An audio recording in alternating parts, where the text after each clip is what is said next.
Ed, for your time. We grew up following your researches, debating between theories and formulating our own opinions.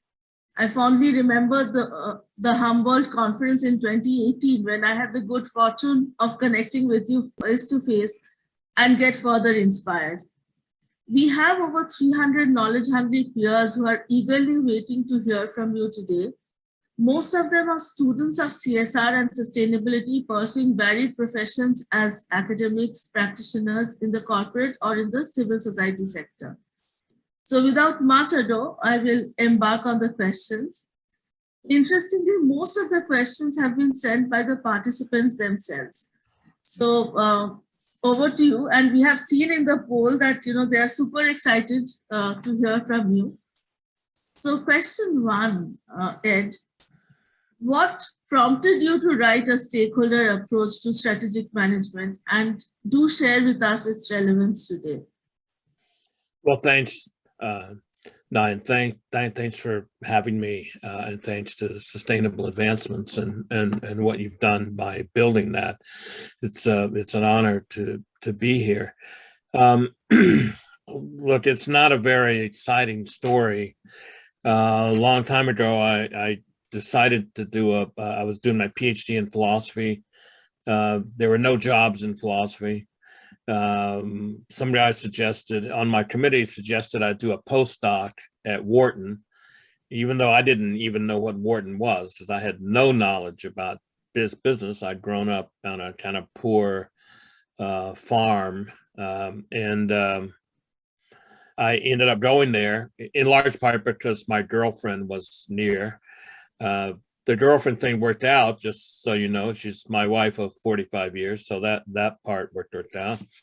And when I got to Wharton, I was trying to learn about business. And again, I'm a philosopher, so I tend to look at things maybe a little bit differently. I certainly wasn't trained in business.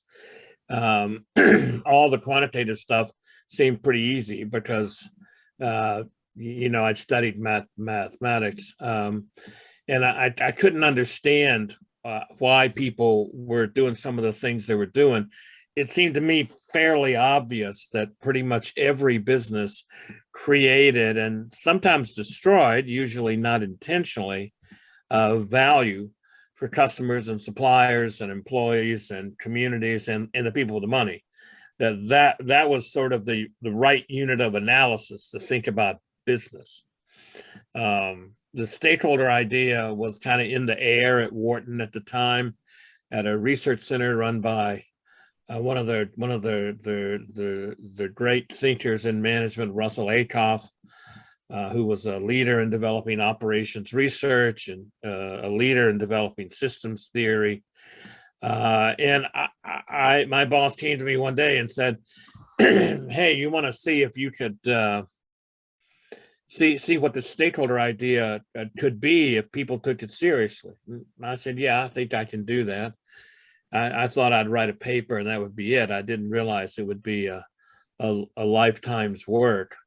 Now, in philosophy, if you don't write so I started off on that. That would have been like 1977 when I wrote the first paper. In philosophy, if you don't write a book about something, nobody takes you seriously. I didn't realize that in business schools, if you did write a book about something, nobody would take you seriously. That world, the academic world, is a world of journal articles and all of this sort of stuff, and where it's published. And, to a philosopher, that's just odd to think that where something's published is an indication of its usefulness or its truth value. Rather, it's the idea that counts. And so I wrote this book. I didn't think the stakeholder idea was very interesting in it. It was too obvious. I didn't think it was the most interesting idea in the book. I did manage to track down the origins of it. That took a whole afternoon, and then one trip to Stanford Research Institute in California, and wrote the book. We actually wrote it as a textbook, which was a bad idea. It's impossible to teach strategy with this as a book. And, nobody cared. People said to me, so what's it like to write a business bestseller? I said, I don't know. This book has something like 50,000 citations or something ridiculous, but there were only 2,000 copies printed. So either what's happened is there's some copies in libraries with the print rubbed off, or no one actually read it. They just refer to it, and that's what I'm pretty sure what happens, because what I think stakeholder theory is gets misinterpreted an awful lot. Yeah. So that's more than you wanted to know. 2010, I was doing a book with Cambridge, a sort of update, and I convinced them to kind of republish the original one, and that was great. I think the original one, rather the reprint, has now outsold the original. Great. I think, you're just too humble to say that they have not read it, because, as I mentioned, it's the theory that, we can connect with so seamlessly. And that's something what strikes us, that, there's something very simple in the theory, yet so convincing and so intense. And what really, makes us amazed is a theory that was started in 1977, even in 2022, which is as relevant. In fact, it's growing in its relevance every day. So it's like, the super cyclone. So it gains its weight as it ages. So again, over to you, Ed. The second question is, how important is it to integrate the stakeholder approach in a company's vision and mission statement?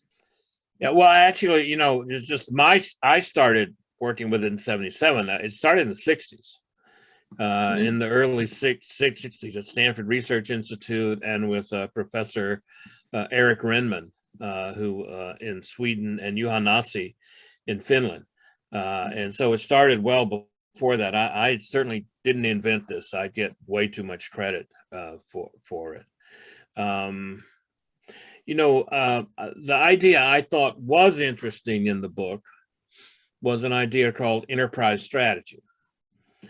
Typically the way people did strategy in those days was, to think about three questions: where you're going, how do you get there, what do we do tomorrow, how do we know if we're on track? Yes, there are four. And I thought those questions in thinking about strategy were interesting. And that's the way people taught the strategy course, etc.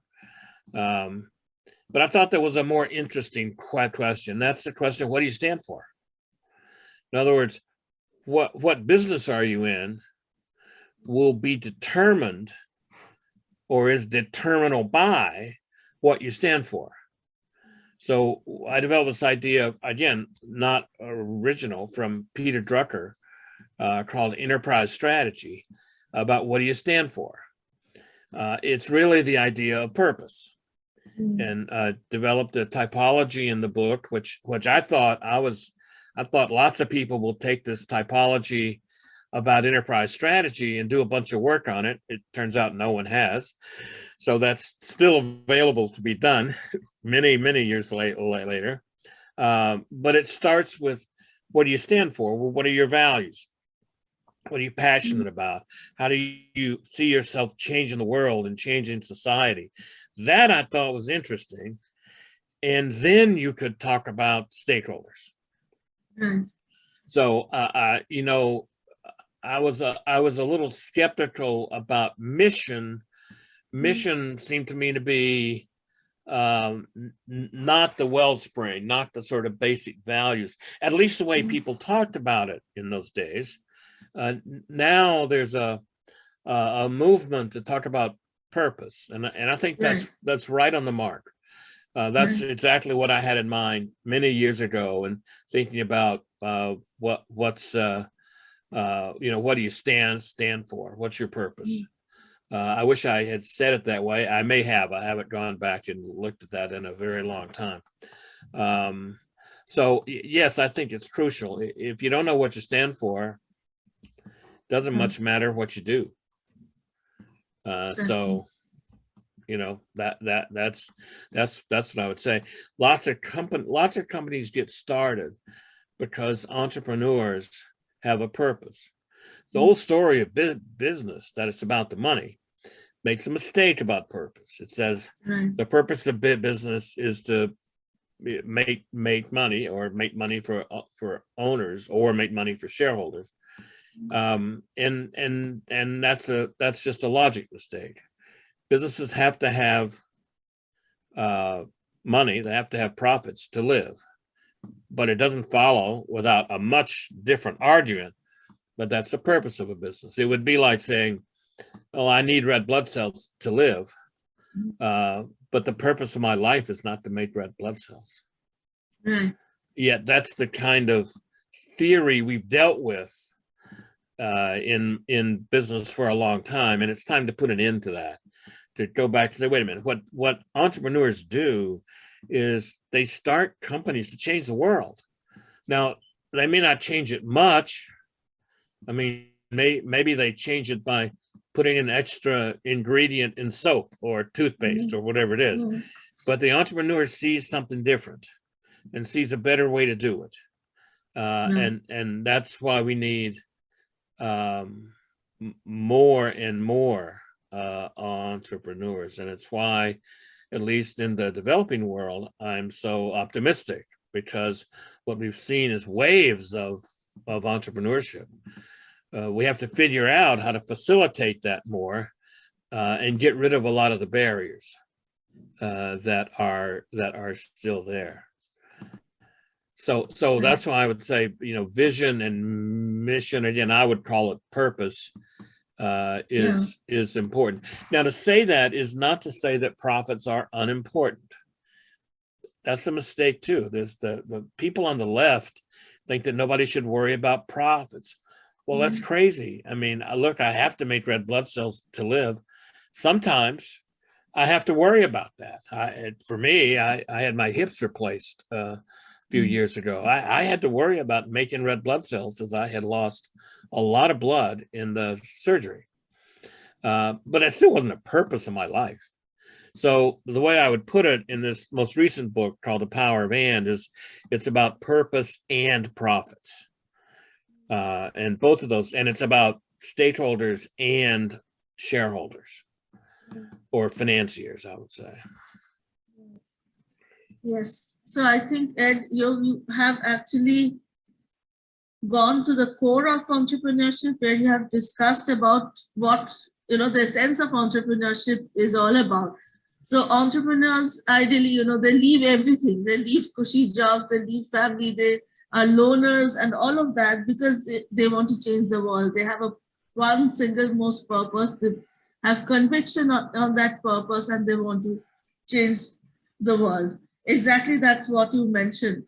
And another interesting thing that, there was always a debate between profit versus purpose, but what is important here is it's not profit versus purpose, but profit and purpose. Yeah, it's a silly debate. Yes, that's a silly debate. I think, one of the debates, it started because with the shareholder and the stakeholder approach and all of that. But yes, the idea is, of course, to have, whether you maximize your profit or you optimize your profit, how much is enough? So that's, again, a debate that I think is more relevant in today's time. Like, we connect purpose to impact, and all that comes with that is, what we are chasing. Well, again, I might disagree with that as a relevant debate. Look, profit is one of those things that's best viewed as an outcome. The amount of money you're going to make is a function of how you deal with customers, suppliers, employees, and communities. What else could it be? If you manage those relationships a certain way, a certain level of profit might appear, but you have to see it as an outcome, not as something you try to optimize or to maximize. Surely the global financial crisis should have gotten our attention, that if you try to maximize or optimize this, you will screw it up really, really badly, which is what happened there. And it continues. Profit is it doesn't measure total performance, and it's a lagged measure. It comes later after you've, let's say, reconfigured the stakeholder relationships in a particular way. It's important.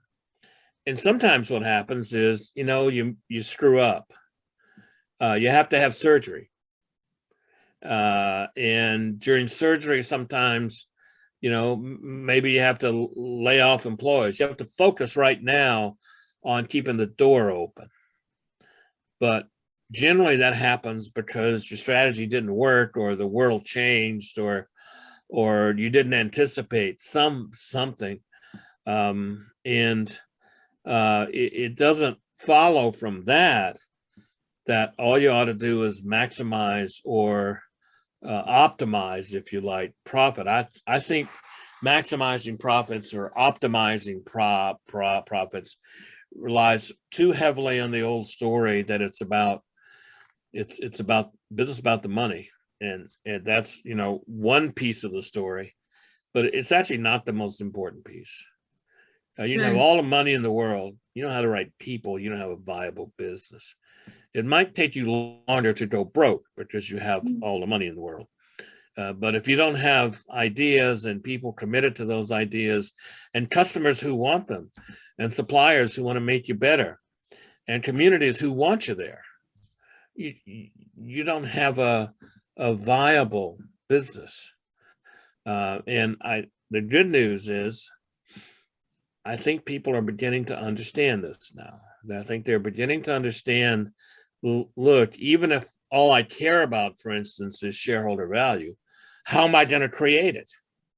I'm going to create it with products customers want, suppliers who want to make me better, employees who do more than show up, and communities who want me there. And if I do those things and get lucky, I might make money.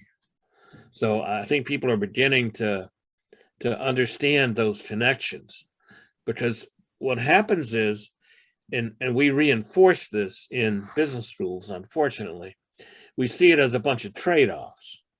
Economists love trade-offs.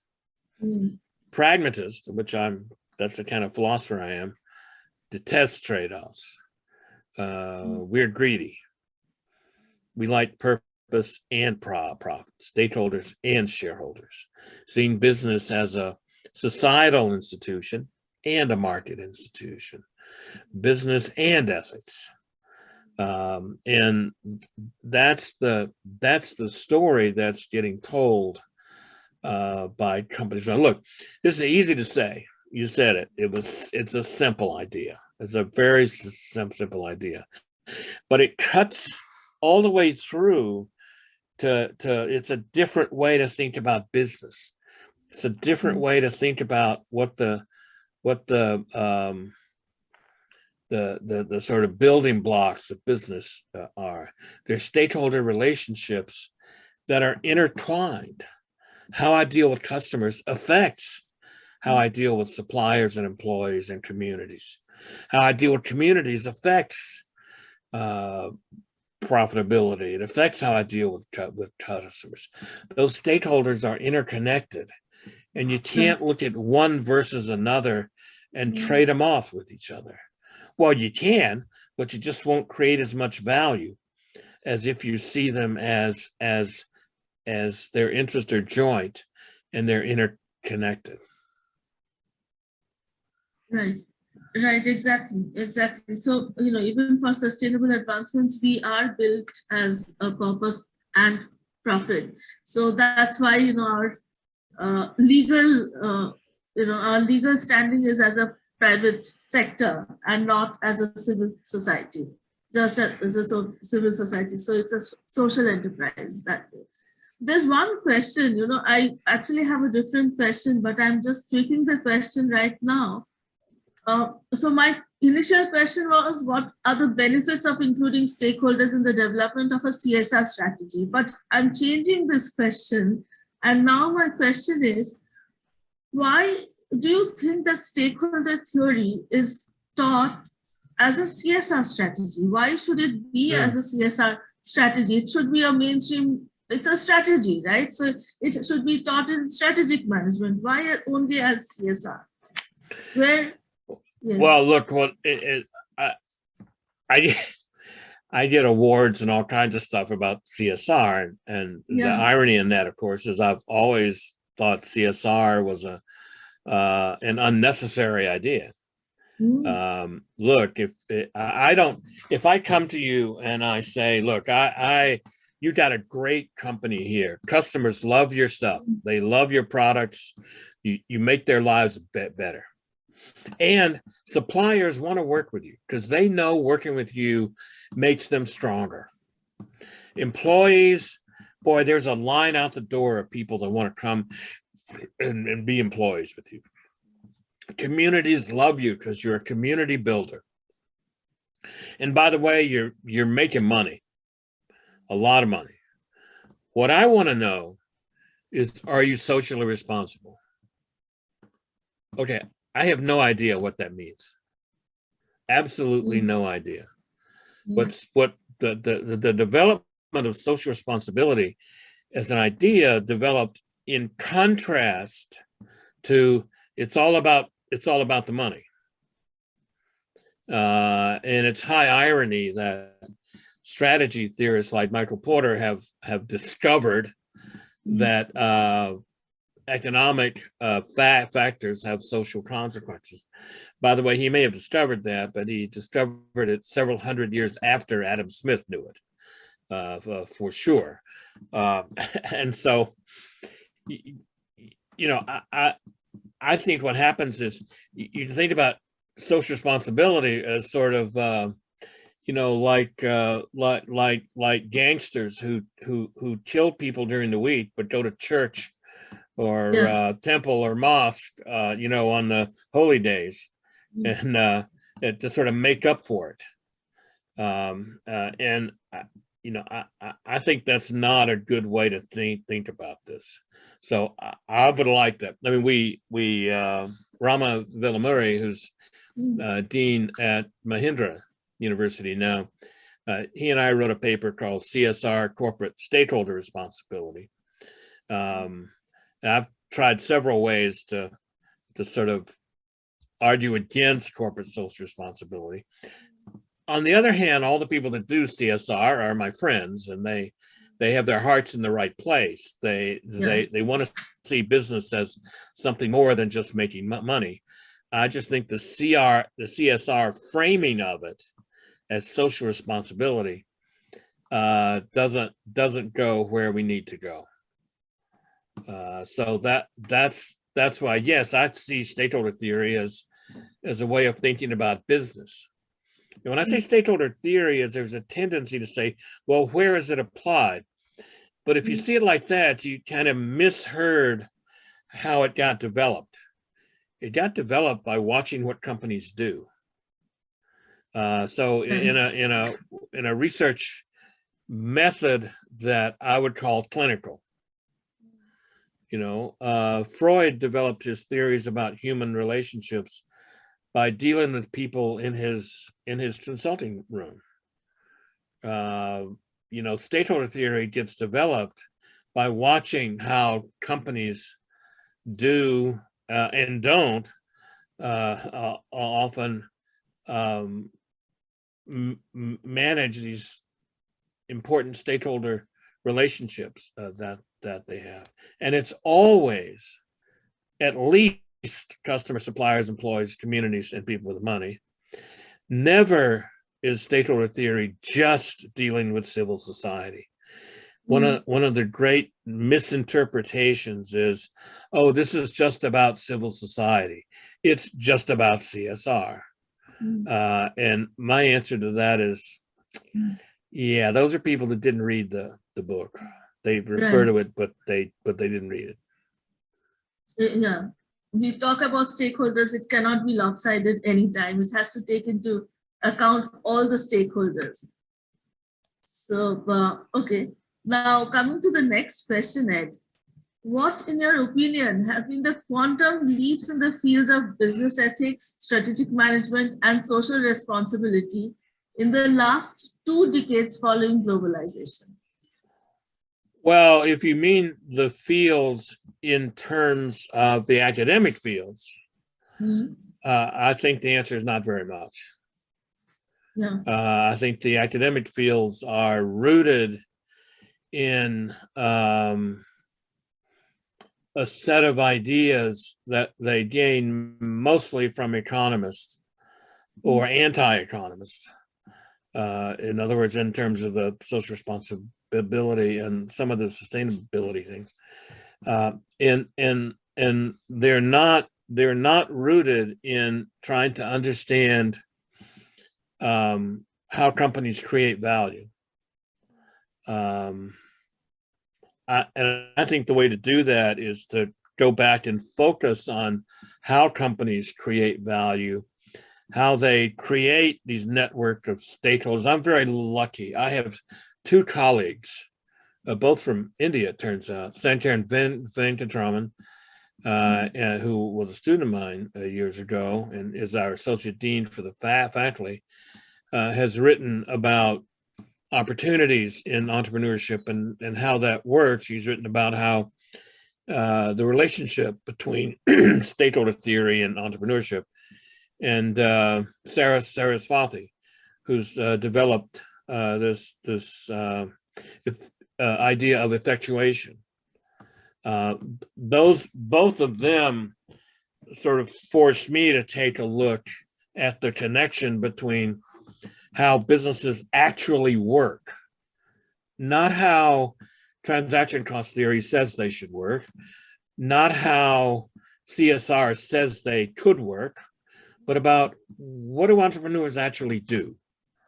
And I find that many people in business schools, many professors in business schools only care about getting their ideas published. They don't care so much about business. I actually love business and seeing what businesses do and how they can make our life better.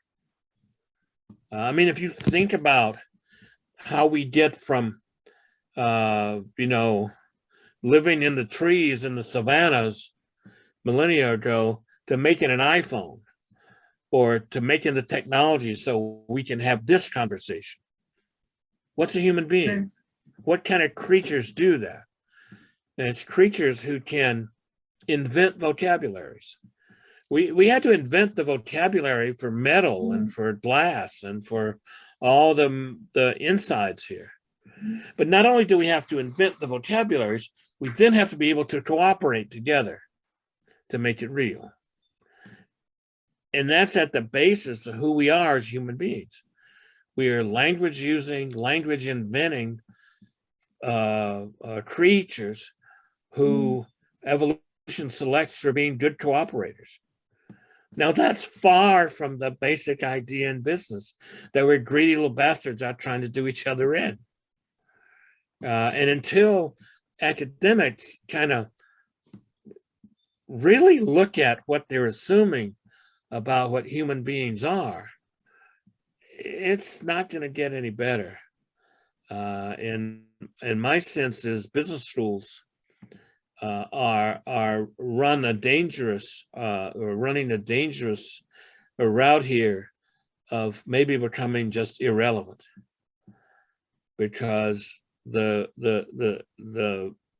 focusing on value creation is pretty much sweeping the world, whether it's a large corporate, whether it's somebody trying to figure out how to make solar panels cheaper, or how to do parts for an electric car better. That's incredible what's going on.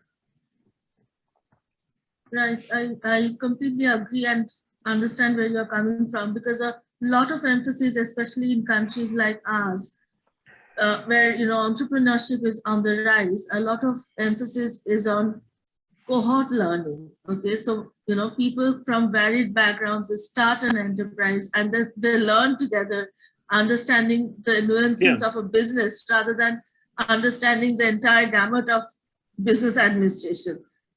So, yes. Coming to the next question, and this is also related somewhat to entrepreneurship, very much to entrepreneurship. What are some of the stakeholders that small business should consider when adopting and promoting sustainability in their enterprises, given that profit margins are limited and the cost of incorporating sustainability at the outset is excessive? Now, where I'm coming from here is we often see that there's a distinction between, in the traditional mode, that a company which is a profit-driven company vis-a-vis a company which is a purpose-driven company, where they are looking at responsible production, responsible sustenance, the profit will not be as high as solely a profit-driven company. So how? Well, I completely disagree with, if you frame it that way, that's exactly what you'll find. So you have to frame it differently. You have to frame it as, given our purpose, how can we figure out how to do this better, faster, greener, cheaper? Look, it's easy to make trade-offs. It's easy to say, well, we'll just accept less profits and then we'll do it this way. But that ultimately, that doesn't do very much. I mean, this example, which I've told 1,000 times, I apologize to people that heard it before, was in the 90s. And I listened to the guy who was CEO of a big chemical company. They had announced for, zero pollution or some lofty pollution goal. And they had set out a process, we're going to be here in 2 years, here in 5 years, here, there. And this company's done a lot. It's an iconic company. They've done a lot to get rid of some of the pollution they were responsible for. And the CEO was serious about this, and he goes around talking to all the locations and tells them, hey, we're gonna do this. And he goes to one location and the engineers tell him, hey, we can't do it. This process is too old. This plant equipment's too old. This process is too dirty. There's no way in the world we can't meet the first goal. So the CEO says, well, okay, so we'll have to shut down the plant. You want me to make a trade-off? Trade-off community, that's where I would put environment. Community on the one hand, employees on the other. Community wins, employees lose. Right? Engineers go away. They come back a few weeks later and they say, well, a miracle has occurred. We figured out how to do it. And the CEO says, well, what's it going to cost? He's thinking millions of dollars. It's a big company. And they say, well, we're embarrassed to say if we do it this new way, we're going to save money. Now, what's going on there? What's going on is when trade-offs become unacceptable, you kick into gear the only advantage you really have, which is what's up here. You kick into gear creative imagination. And, actually, sometimes you kick into gear creative imagination and it takes you down the wrong path, like Enron and others. I mean, that was creative imagination too. But the reason business works is somebody figures out a better way to do it, that produces more value for, let's say, less money, etc. And we have to think about the environment the same way. We have to think about sustainability the same way. If you set it up as a trade-off, I can tell you right now, all you will find is trade-offs. That's all you're looking for. If you set it up as, wait a minute, I got to figure out how to do this cheaper and greener and greener, you might not find it, right? I mean, we have limits, but I guarantee you won't find it if you don't look. So we must teach people how to use creative imagination in much more than we do now. We know the most imaginative members of the human species are children. And generally, as they go through formal education, we kind of wring that out of them. And we need to stop doing that. We need to pay much more attention to our artists and our musicians and our writers, and think about how we can learn from them and the creative processes that they use. Business is hard. I mean, conceptually, it's easy. The stakeholder is the simplest thing in the world, but it's hard to figure out how to get customers, suppliers, employees, communities going in the same direction that makes money. That's a hard thing to do. But if you look at it as one at a time, you won't ever do it. Great companies figure out how to integrate those stakeholder in interests. And the only way to I think to teach that is to have people doing it, or to have them working on or about real business. We don't need any more theory, I don't think. What we need is, real more and more examples of how this works, and we've got them. Right. Coming to the next question, that's one of the reasons why we started Sustainable Advancements here in the first place, because we wanted to action responsibilities after doing a lot of research, because, the time for, again, just doing research, I think, there has to be more things that needs to be done right now. So now the next question, Ed, is emerge as different topics at different times, but stakeholder approach and conscious capitalism intrinsically are connected. Can you share your thoughts on these? Well, there are lots of there are lots of ideas here. One of the things we could see is the emergence of lots of critiques of capitalism. In the waning days of the Obama administration, I was invited to a meeting at the White House done by the Department of Labor. And it had all these people who, it had folks from conscious capitalism, folks from inclusive capitalism, I think, people that were dealing with impact investing and ESG and sustainability and social entrepreneurship. And, there are about 40 or 50 of us. And the idea was to see what government could do to kind of, boost this process along. And, everybody thought, well, we don't know what the brand is. And I sat there thinking, it's way too early to think about a brand. Let's think about the 4 or 5 things that we have to deal with. And that's why we wrote The Power of And, that you have to deal with purpose and profits, stakeholders and financiers. You got to deal with business as a societal institution, as well as a market institution, business and ethics, and seeing human beings as fully human, as well as economic. And any way of thinking differently about business needs to, or any critique of shareholder capitalism needs to deal with those 5 things.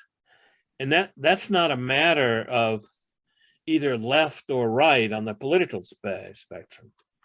I've spent a long career kind of making enemies on the left and the right. The people on the left think I've sold out to business, because I think business really is about it's how we're going to build a future in which lots of people thrive, in which we can solve issues like racial and gender inequality and poverty and those things. I think business has to be involved in that. But the left think I've sold out to business. I've given them too much. People on the right think I'm a communist because this stakeholder idea. What is that? I think they just don't understand how value really gets created. Try to create value without support of customers. Can't do it. Suppliers can't do it. Employees, we see that now. You see that in companies, at least in the US, you see companies that have treated their employees badly after COVID. Their employees are going, oh, wait a minute, I don't need to do this. And so they're learning that sort of thing. So I there are connections to each of these other sort of brands. A lot of folks have tried to brand their version of what this is. I'm happy with the kind of generic idea of stakeholder capitalism, and let a thousand flowers bloom. Different versions of that. There are lots of ways to run a business so that you satisfy stakeholder needs and desires, and there are lots of ways to run a business that are ethical, that help to build societies. And so rather than, the academic one way to do this forever, for all businesses, for all situations, et cetera. I just think the beauty of business is its diversity. And how there are lots of ways to do this, limited only by our imaginations. Right. Excellent. So the next question, and I can see there are questions coming up on the chat box. So, I'll just limit my questions to two more. Okay. What are the ethical concerns about business operations and shareholder power in corporations today? Say that one more time. I'm not sure I got it. What are some ethical concerns about business operations and shareholder power in corporations today? Well, I think there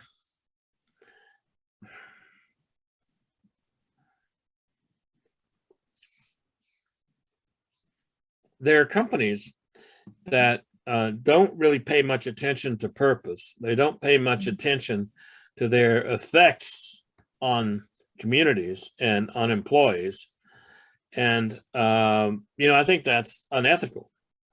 If you look at the employee engagement surveys that are around the world, I haven't seen the Indian numbers, but if they're anything like the US numbers, where 70% of people are unengaged or actively unengaged in their work.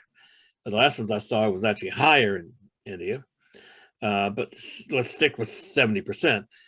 That's pretty much, that's a tragedy. That's a moral tragedy, right? That 70% of people are not engaged in what they do with the majority of their time. I think companies that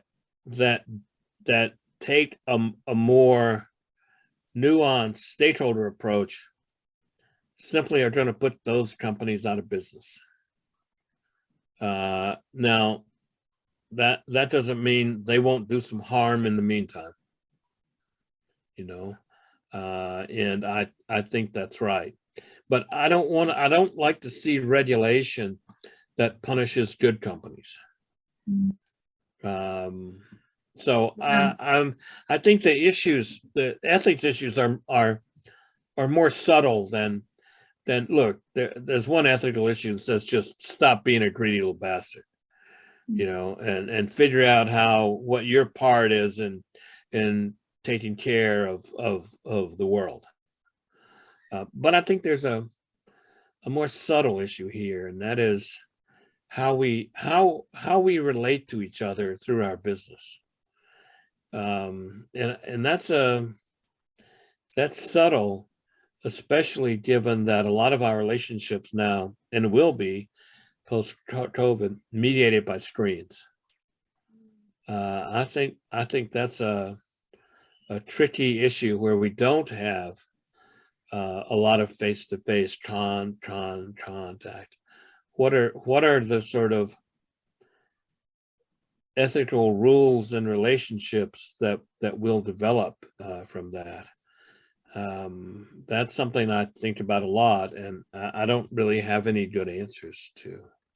The technologies on the board that will radically change the world of work. If I listen to some of the people at MIT talking about AIs, we haven't seen anything like the best of that yet.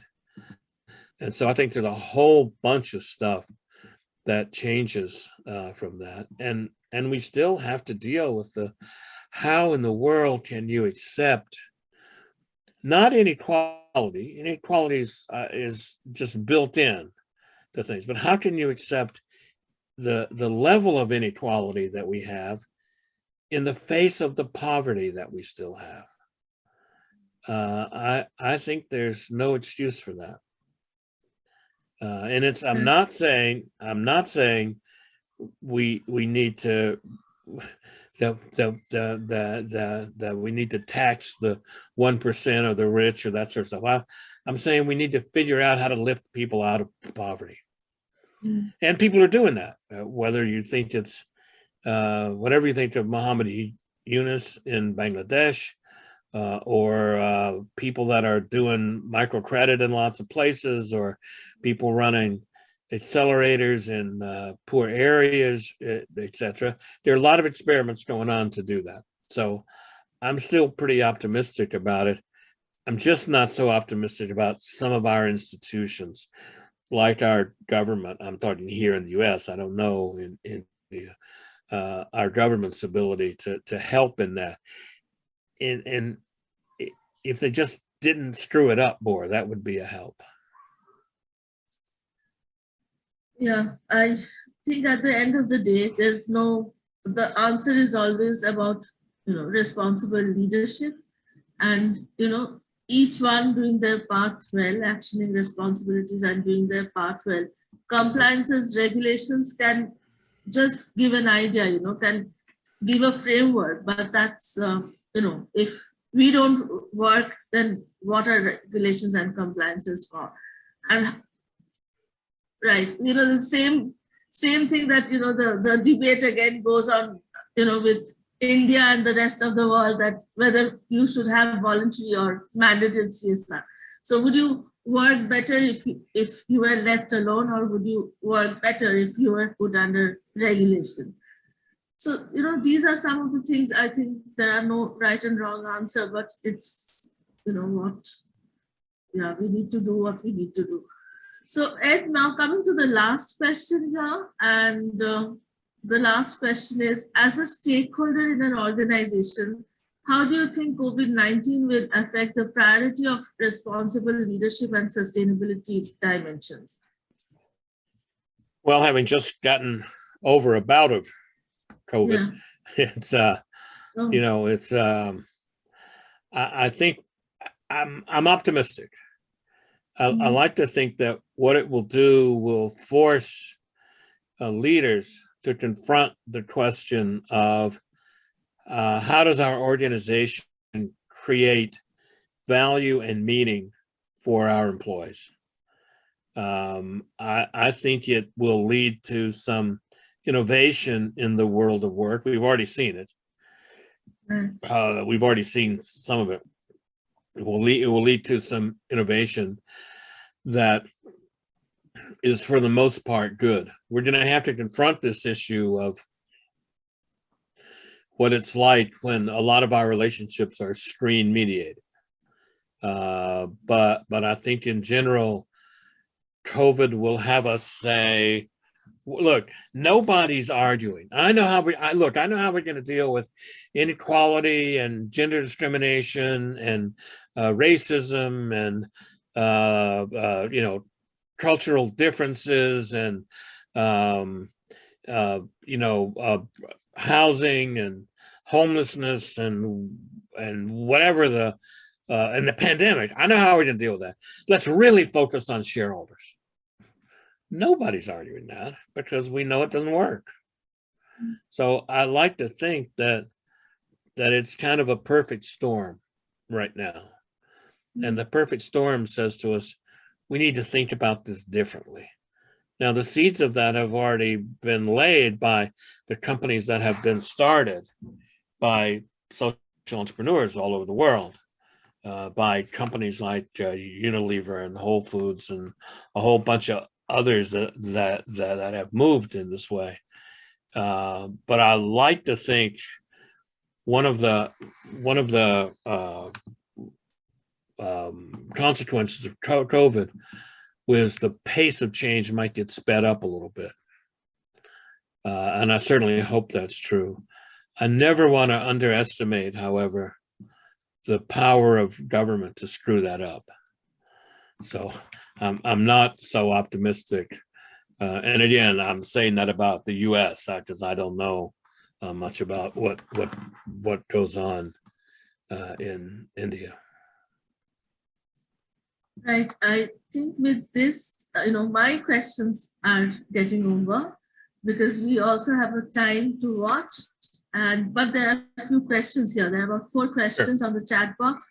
There's Aparna Rao, yes, who writes, don't investors and financiers tend to have a capitalist outlook? Does this not make an entrepreneur shift focus to making money? Well, it depends on the look. I'm a capitalist.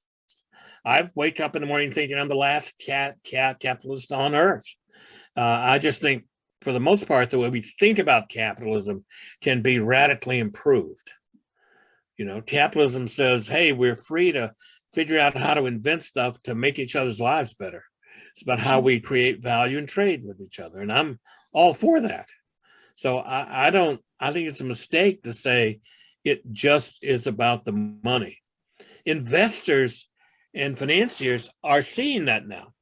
That's this whole wave of stuff on ESG and impact investing. Now, they think they invented that, but it's been around a long time.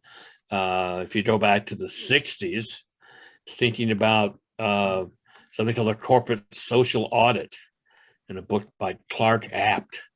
It's mostly what impact investing, the ESG, are dealing with now. But there are trillions of dollars under management by people who claimed to have signed the responsible investing principles. So I think that's changing. Right. Yes, of course it's changing. There are more, we hear of B Corps, we hear of other companies, right. We are getting into these, yes. And there's a movement, there's all around a movement, a push and pull, which is happening from all sectors. Now, Amit Lahiri, he writes, he has 2 questions. The first question is, I think CSR exists and is overhyped simply because businesses lack a clear commitment to finding a purpose, values, and commitment in turn to pursue the purpose via those values. So this is not basically a question. This is what he writes. And yes, of course. Absolutely. I agree with you 1,000%. You need CSR because you don't have a purpose. You have a purpose. CSR is, it doesn't, it's not very helpful. So I think you're absolutely right. Right. And but his question next is, could stakeholder theory live up to its promise for industry to help deliver a net zero world in the next 30 years? Well, I don't know about that because, again, I'm skeptical of ideas like net zero world and carbon footprints and all those kinds of things because too often they're built on the idea that you have a trade-off between profits and the environment. I think going down the stakeholder capitalism route is where I would put my money to create a world that our children can live in. And that's the way I would put it. Because whether that's a net zero, look, what business does, it transforms resources. We transform metal and glass into iPhones. And the issue is not to stop the transformation process.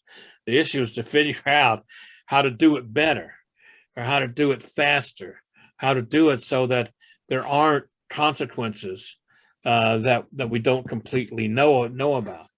To do that, we need thousands of entrepreneurs. There are millions of entrepreneurs out trying stuff. Look, we've got the world's knowledge pretty much at our fingertips for not very much money, right? You can put a personal computer in someone's house if they have electricity for what, $100 a piece. That's an outside number. And once you do that, there's nothing to keep them from being entrepreneurs. And that's what we need. We need literally an entrepreneurial revolution in the world. We need governments to encourage that, not to put barriers in the way, which is what happens now. And so I actually think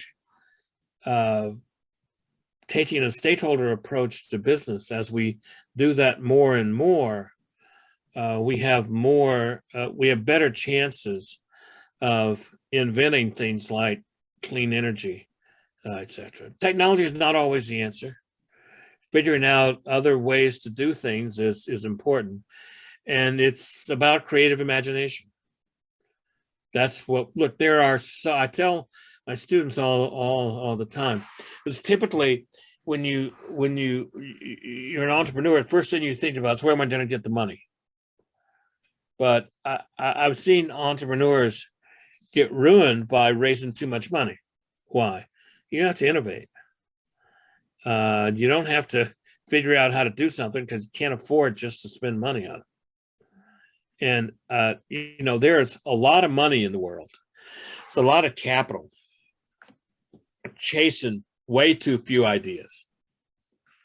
So the most important part is to figure out the ideas. This is why, again, I think Saraswati's work on effectuation is really the most exciting thing going about how to make entrepreneurship really work. And she's been, as you might know if you've seen videos of her or anything, pretty much around the world spreading that, and it's completely consistent with stakeholder theory. And again, I'm lucky I have Saras and Venkat as colleagues. I know Abhijit has a question, but I think what you mentioned, since we were discussing entrepreneurs, Aparna's question, Aparna writes back, don't financiers look at the money only? Right. Financiers of startups, I think that's what she means. Yeah, don't financiers look at the money only? No. For startups, what good financiers do is they look at who the people are. Mm-hmm. You could watch, we have a show, I don't know if it makes it to India or not, called Shark Tank.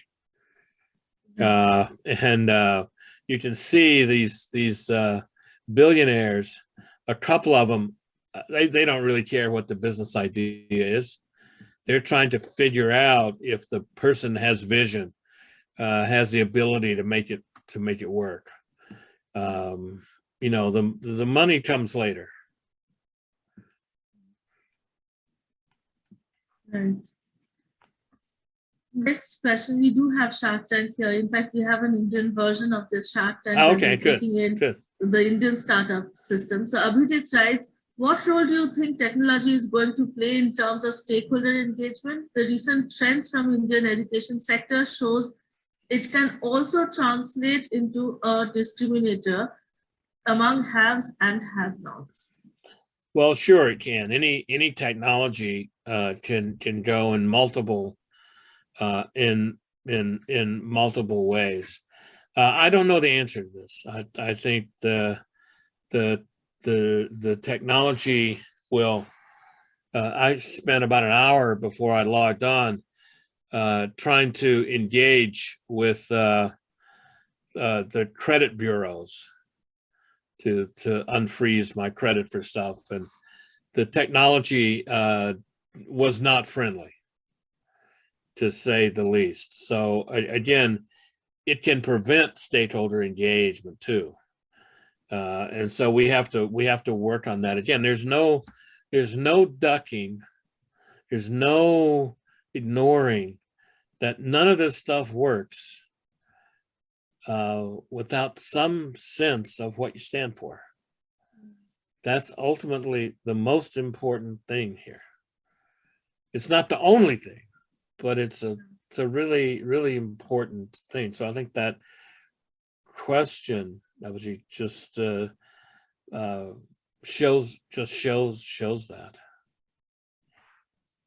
Okay, now Varsha writes, Varsha Srinivasan, there is a lot of concurrent research being undertaken to discredit the idea that sustainability practices have no effect on bottom lines.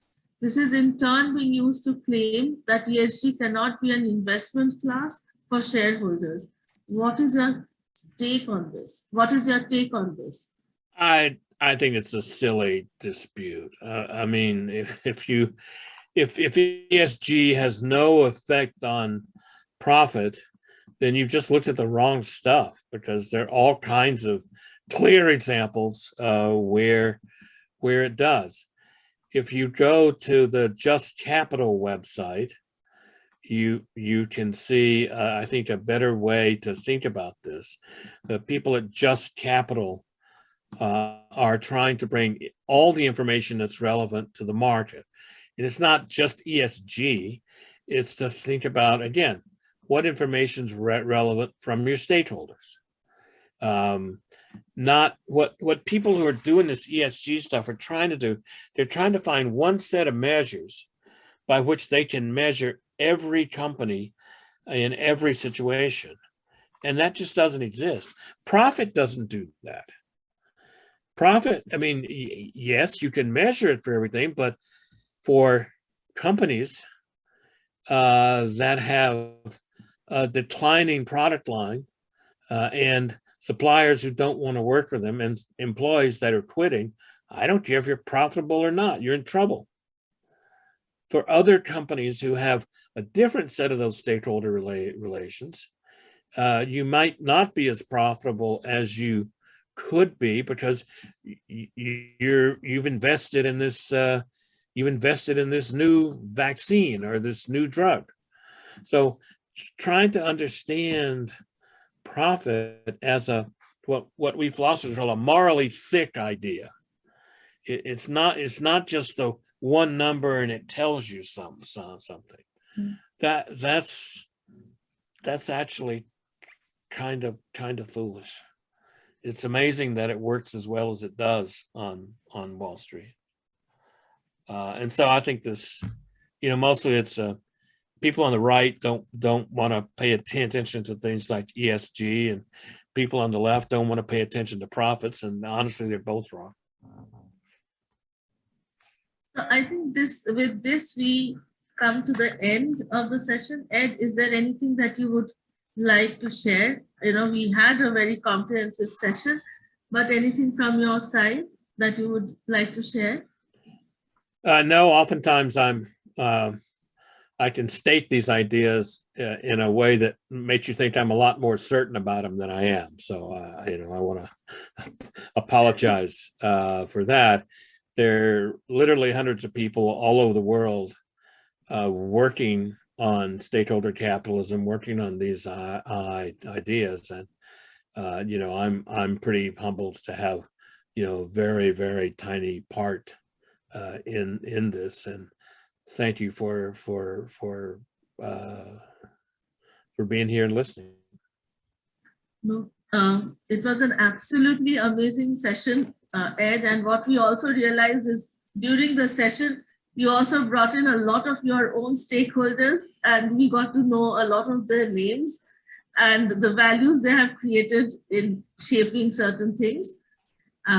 Thank you so much for sharing your opinions, expertise, and answering all our questions in such a comprehensive and explicit manner. I'm confident that it will be a great learning. It has been a great learning opportunity for all our participants, us for sure, and we will all be able to put it into action for a more equitable, sustainable, and responsible world. And a big thank you to you once again, and a thank you to my team here who kind of seamlessly worked to make this happen. Thank you.